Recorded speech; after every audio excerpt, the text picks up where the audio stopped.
Defence शेयरों में तगड़ा एक्शन है। दरअसल कैबिनेट से 7,000 करोड़ रुपए के बड़े और डिफेंस ऑर्डर को मंजूरी मिली है। इस ऑर्डर का बड़ा हिस्सा भारत फौज को मिल सकता है। यही वजह है कि भारत फौज के शेयर में भी आज अच्छी तेज़ी है। पूरे डिफेंस सेक्टर का एक्शन लेकर कंचन जुड़ी हैं।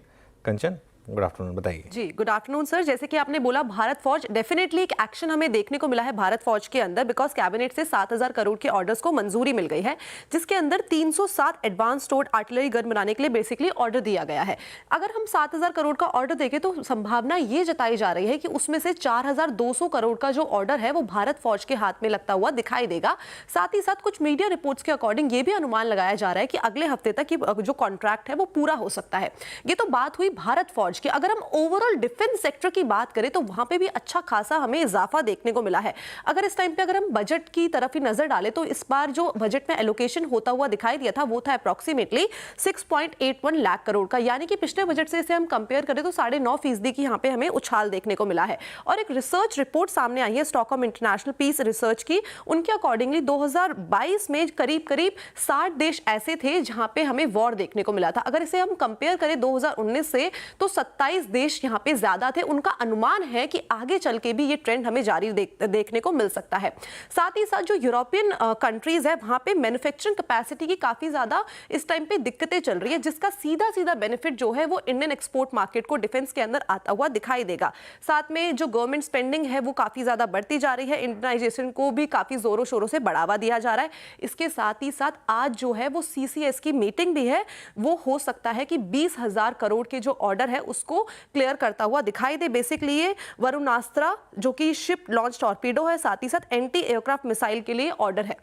इसके अलावा अगर आप देखें कि हमने रिसेंटली जो करेक्शन देखा था मार्केट के अंदर सितंबर से लेके अब तक का, वहां से जो ये शेयर है काफी लो तक पहुंच गए थे, लेकिन वहां से भी अगर हम देखें तो काफी ज्यादा यहाँ पे इजाफा आता हुआ दिखाई दिया है। अगर मस्टगांव डॉक की बात करें तो 36% ये उछल चुका है। बीडीएल 32, 23, 21, यानी कि 40 से लेकर 10% तक की उछाल हमें देखने को मिल गया है, जो रीसेंट लोज हमें देखने को मिले थे। यही नहीं बल्कि जो इनकी वैल्यूएशंस है वो भी इस टाइम पे काफी ज्यादा कूल ऑफ हो चुके हैं। और मार्केट एक्सपर्ट्स का ये भी मानना है कि इस टाइम पे जो वैल्यूएशंस है काफी ज्यादा अट्रैक्टिव दिखाई दे रहे हैं। तो ओवरऑल डिफेंस सेक्टर इन कुछ खबरों को लेकर काफी ज्यादा बजिंग है। बिल्कुल, तो डिफेंस स्टॉक्स में अच्छी खासी रैली हमें देखने को मिल रही है काफ़ी दिनों बाद। शुक्रिया कंचन तमाम जानकारी के लिए। गाबा जी, आपसे जानना चाहूंगी, जिस तरीके से पिछले कुछ दिनों से स्पेशली इस सेक्टर में हमें खरीदारी देखने को मिल रही है, कोई ऐसे डिफेंस स्टॉक्स जो अभी आपको अच्छे लग रहे हैं, आपके रडार पर है? पिछले दिनों हमने देखा एचएल अच्छा लग रहा, एक ब्रेकआउट मिला था कंसोलिडेशन के बाद, वो अब भी कायम है। अब ट्रेड कर रहा है 3832 पर एचएल। मुझे लगता है उड़ान भरेगा, 4,000 ये पार कर लेगा, मैटर ऑफ टाइम। स्टॉप लगाना पड़ेगा 3,700, तो अब भी एक ट्रेड बनता है यहाँ पर HL. Okay, HL I mean इस वक्त हॉट कमोडिटी है पूरा का पूरा ये डिफेंस बास्केट है। मीनवाइल सौमिल इस बीच इस पैनल में जुड़ चुके हैं। सौमिल, गुड आफ्टरनून, कार्यक्रम में स्वागत है। सौमिल, अभी स्पेस स्टॉक्स को चेज करने का आपको कहाँ नजर आ रहा है? आपकी कॉल क्या है इस वक्त की?